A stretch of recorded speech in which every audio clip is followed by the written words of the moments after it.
திருப்பூர் வீரபாண்டி பகுதியில் மதுபோதையில் வந்த இளைஞர்கள் டீக்கடை ஊழியர்களை சரமாரியாக தாக்கிய காட்சி சிசிடிவி கேமராவில் பதிவாகியிருக்கிறது. கூடுதல் விவரங்களை செய்தியாளர் செந்தில் வழங்க கேட்கலாம். செந்தில், வணக்கம். இது குறித்தான விவரங்கள். திருப்பூர் வீரபாண்டி பகுதியில் செயல்பட்டு வரும் பேக்கரியில் நள்ளிரவில் டீ கேட்டு டீ இல்லை என மறுத்த பேக்கரி ஊழியர்கள் மீது மதுபோதையில் இருந்ததாக கூறப்படும் வாலிபர்கள் தாக்குதல் நடத்திய சிசிடிவி காட்சிகள் அடிப்படையில் போலீசார் தற்போது விசாரணை மேற்கொண்டு வருகின்றனர். திருப்பூர் வீரபாண்டி பகுதியில் பொன்ராஜ் என்பவருக்கு சொந்தமான பேக்கரி உள்ளது. இந்த பேக்கரிக்கு நேற்று நள்ளிரவில் மதுபோதையில் சென்றதாக கூறப்படும் 5 பேர் கடையில் இருந்த இனிப்பு மற்றும் கார வகைகளை எடுத்து சாப்பிட்டுள்ளனர்.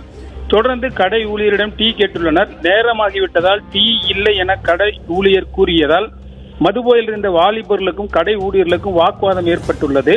மேலும் சாப்பிட்ட தின்பண்டங்களுக்கும் பணம் கொடுத்து செல்லுமாறு கூறிய போது பணம் எதுக்கு தர வேண்டும் என கூறி வாக்குவாதத்தில் ஈடுபட்ட மதுபோதையில் இருந்த வாலிபர்கள் கடை ஊழியர்கள் மீது சராமாரியாக தாக்குதல் நடத்தியுள்ளனர்.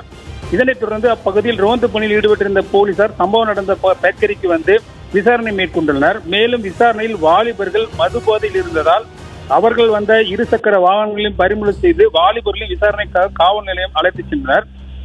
மேலும் ஊழியர்கள் மீது தாக்குதல் நடத்தப்பட்ட காட்சிகள் கடையில் இருந்த சிசிடிவி கண்காணிப்பு கேமராவில் பதிவாகியிருந்த நிலையில் அதனை ஆதாரமாக கொண்டு போலீசார் தற்போது விசாரணை மேற்கொண்டு வருகின்றனர்.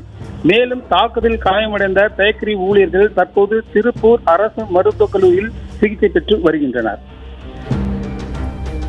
விவரங்களை வழங்கியமைக்கு நன்றி செந்தில்.